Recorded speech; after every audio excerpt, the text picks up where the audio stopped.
Hello, I'm Richard Burton from the Richard Burton Watercolour channel here at Bempton on the Yorkshire coast, and I'm going to ask you a simple question. Do you struggle with seascapes? Do you struggle to get that mood and atmosphere, the energy in the seascapes in watercolour? Well, I'm going to show you today with some simple steps how by utilising that moist and damp surface we can really capture the real essence with some punchy colours, some wonderful mood and atmosphere for seaside scene. You'll like this a lot, and in the course of it I've made a few mistakes as you do in watercolour, and I'm going to show you how you can repair them, because the one thing about watercolour, you can really fix your mistakes, and this is an interesting one to do. So let's get down to it.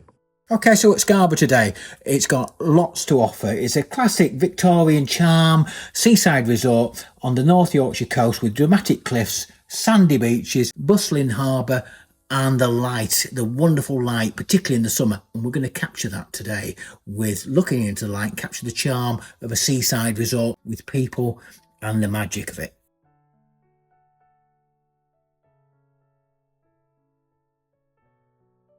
So we're going to capture looking into the light, Grand Hotel in the distance, and a busy beach. Okay, so I've sketched in the beach scene at Scarborough on the South Bay. I'm using a 400-gram paper and I've taped it down, as you can quite likely see. So I've got a nice view looking towards the Grand Hotel and out towards Oliver's Mount with the beach. A few figures in just to give a bit of interest, and what we're going to do is really capture that mood and atmosphere and the light. That's going to be the trick here.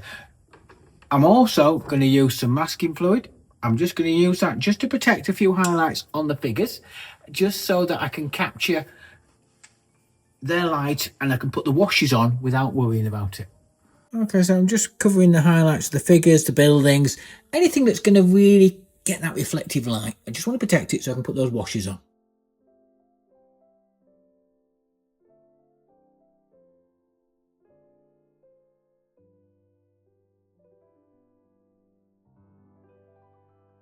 Also, we've got our free watercolour guide, which has got over 3,000 people now signed up to it. We've been developing this over the last year, and if you're new to watercolour or you're coming back to watercolour from a long time away, it'd be really easy to follow. It's some simple steps to get you into watercolour, get you started, get you sort of energised again. Just print it off. It's in the link below, so just grab yourself a copy, print it off and see how you go. I'm going to use 4 wash brushes and 1 small brush for detail. Okay, so we're going to break it into steps. First, start with the sky. We're going to wet the sky. Make sure that we give it a nice even coating of moisture, protecting the headland, because I don't want the sky to bleed into the headland. I just want to keep it simple. And then I'm going to mix the colour story. We're going to start with a grey for the shadow of the clouds, and I want to mix cobalt blue, purple lake, and a little bit of yellow ochre. And then alongside that, I'm going to mix some cobalt blue for the sky, so I get that punchy, lovely summer sky, and then have a little bit of yellow ochre.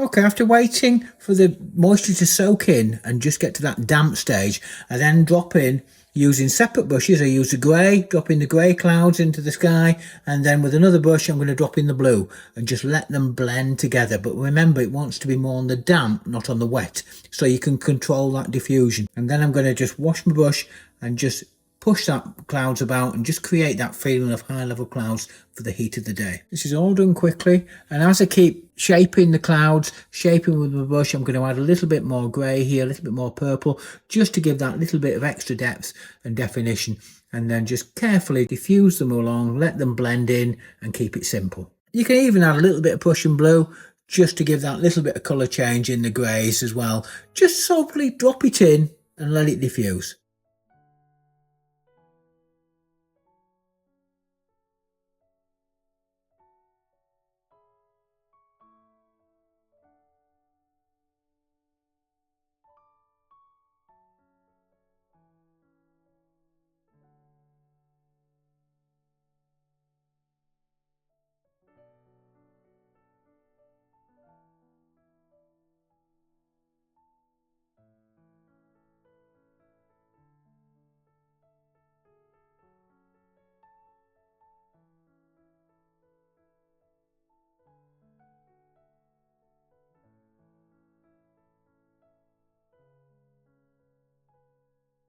Now we're going to do the beach. Again, in a similar vein, cover the area.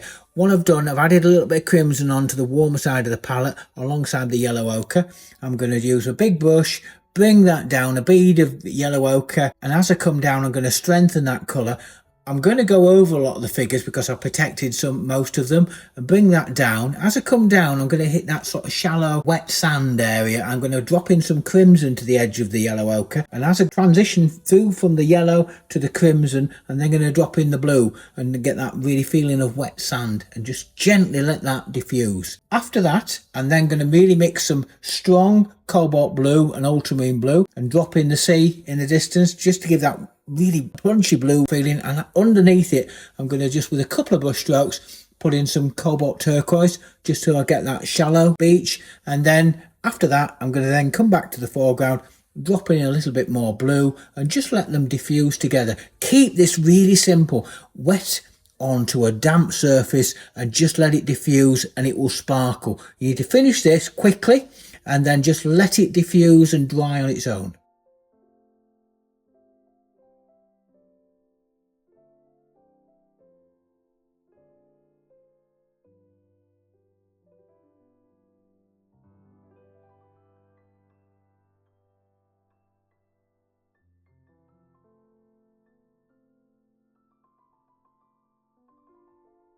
Now after those are dry, we're now going to deal with that middle distance. What we've got Oliver's Mount, which is a hill on the top, and that's going to be tackled first, and then we'll come forward, deal with the foreground where the hotels and the buildings are, the Victorian front, and then come across to the actual Grand Hotel. So we'll start with the mountain at the back, which is going to be simply a grey with a little bit of crimson in it. So what I'm using cobalt blue, I'm using a little bit of Prussian blue, and then I'm going to use raw umber and a little bit of crimson and drop that in, and then get an initial wash, and then while it's soaking in, drop in a little bit more blue into there just to throw it back.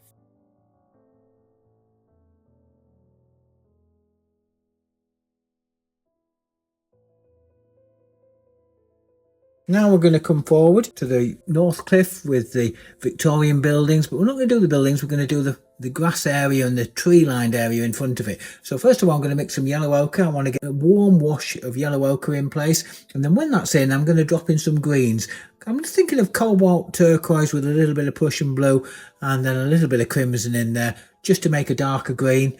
Give it a bit of punch in there, just drop that in, so there's going to be a bit of purple, bit of green, and just cascade that across from the left to the right. And as I work my way across, I'm just going to make those darks a little bit darker because it's coming a bit further forward.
Now I'm going to move to the right hand side of the hotel, and again the same process, putting that yellow ochre wash in, then the darker greens, building them up to make them a little bit tonally darker this side because it's a bit nearer. I'm also going to cascade down and leave some of the highlights, some of the umbrellas and some of the paraphernalia from people on the beach, so it just gives that impression of quite a busy beach without actually putting any detail in. So just carefully drop that by just dropping darks and leaving highlights.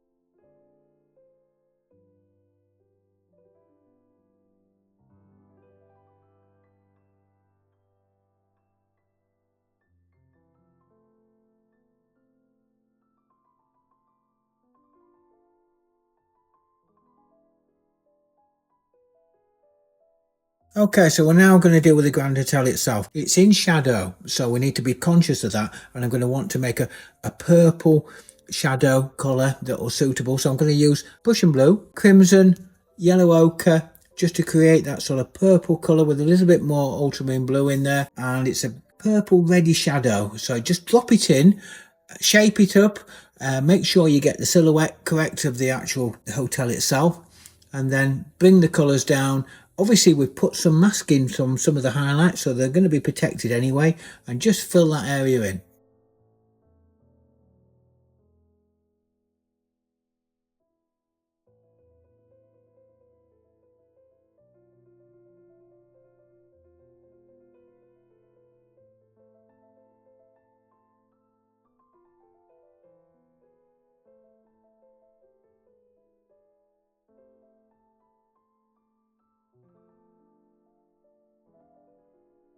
I'm going to build it up as I go, protecting some of the highlights. So we've got those sort of nice shone highlights. And then I'm going to make some dark with more ultramarine blue and burnt umber for the tops of the hotel and around the sides. And just drop that in while it's on that damp, nearly dry stage. So it just goes on and diffuses but holds its shape. So you get that little bit of diffused shape to the hotel as you look into the sunlight.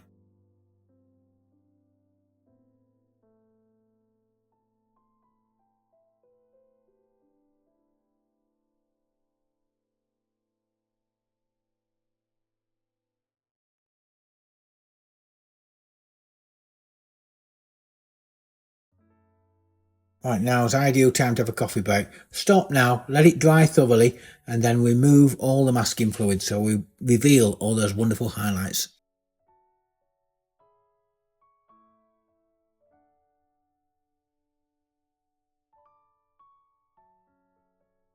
Okay, so now we're going to make a lovely pale blue grey, which will just suit the Victorian buildings because they're in that shade. We're looking into the light. Cobalt blue and a bit of crimson will do the trick. Just keep it nice and pale. Fill those in, that whole area, let that diffuse in. As it diffuses, we're going to add in some little bit of dark, make a little bit of dark, put some of the shapes in place, but I'm also going to put another bit of a layer of dark onto the distant hill, but keep it pale. But nonetheless, I'm going to put another little bit of a purple shadow on the hillside just to give it a little bit of shape and texture.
By now, the buildings are not dry, but they're nearly dry. And what I'm going to do now is I'm going to put a little bit more dark, a little bit suggesting of some of the windows, some of the shapes, some of the shadows between the buildings, just to give that little bit of detail, suggestion of detail, I should say. and it will just make the whole area come to life.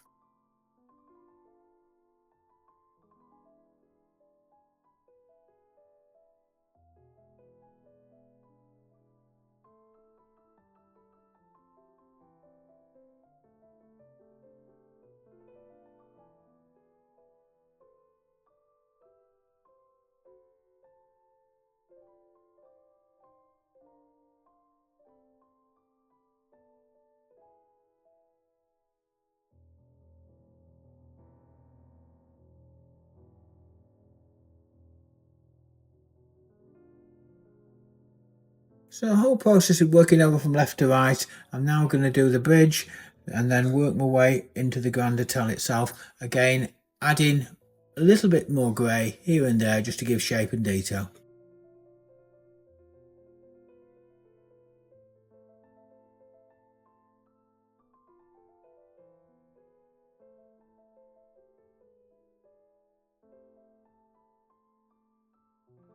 I'm now dropping in a bit of shadow onto those highlights on the Grand Hotel. I'm also going to drop in some further detail around there, and putting those detail in and putting that stronger dark will just make the whole thing come to life, even though it's looking into the light and it wants to be sort of have that feeling of shade, but there's some secondary reflections and it just picks those out and just makes it sparkle.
Now it's all dried and I'm now going to go back to the sea, put a bit of shadow here under some of the waves using a little bit of purple and a little bit of cobalt turquoise, just picking up that little bit of definition to give it a little bit of shape.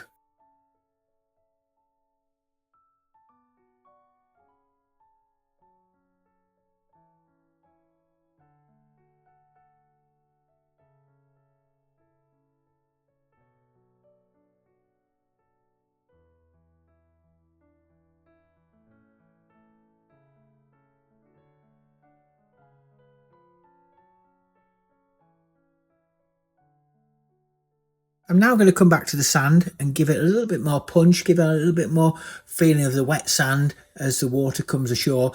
With that, I'm going to use burnt sienna and a little bit of crimson and into the warm area of the palette with the yellow ochre. Drop that in. While it's diffusing, I'm also going to add some more water just to extend that into the foreground with some clearer water, just to give that a little bit more field contrast and a little bit more body to the sand and the beach.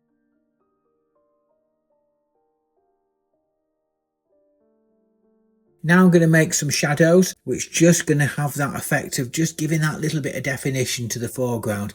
And I'm going to start with the shallow water, the wet sand, just drop those in, and then I'm going to work over to the dry sand and just put some little marks here and there, just to give the impression of stones, give the impression of undulations on the beach. Just carefully making sure size and scales comes into play, so the smaller in the distance, bigger in the foreground. And then I'm going to work into the figures and just put some detail, put a few tops, put a few shorts in place. You can have a bit of fun here. We can put a bit of detail, take your time. This sharpness and detail will now contrast nicely against the diffused feeling of the beach. And this is going to take some time now just to put these figures in carefully as you want. Just get a little bit of interest. I've grouped the figures together just to make them sort of look like they're sort of in family groups, which makes them sort of a little bit more easier on the eye to some degree. But I've got a few singular figures as well, so there's a little bit of a mix. And there's a few dogs on the beach, but I just think it gives that little bit of extra interest and a bit of a story that goes with it. Each one, I'm going to make sure if it's on the wet beach, I need to put some shadow underneath to get some reflection. If it's on the dry, I just need to be careful to make sure that there is a bit of shadow, but it doesn't stretch too long.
Now we've got the figures in, it's now a case of standing back, having a look, putting some darks here and there just to make sure that anything that needs a bit more definition, put that in play. If it needs a bit more dark in a place, particularly on the right hand side, put that in.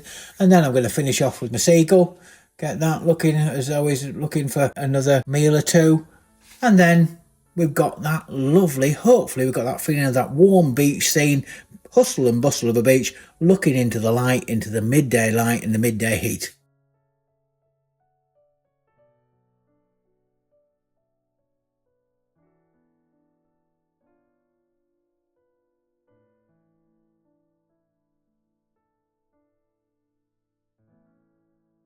And then the final bit, I made a few mistakes here. I wasn't happy with the sky. So the thing about watercolour, as I've said before, don't panic about it. Let it dry, let it settle, come back to it, re-wet the area that you want to deal with, get a brush with some clean water and just soften off some of the edges that you're not happy with and they'll disappear. And if by magic, it'll look sharp and crisp.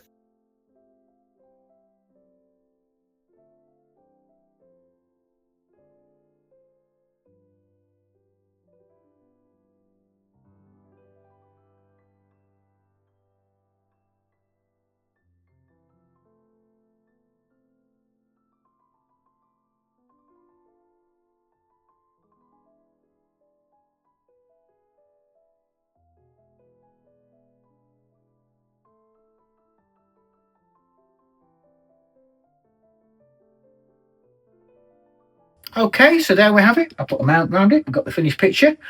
I really quite like it in the end. I think we've got what we wanted. We've got that mood and atmosphere, that beach scene, that seaside scene with mood, atmosphere, looking into the light, capturing the essence of a typical Yorkshire seaside town.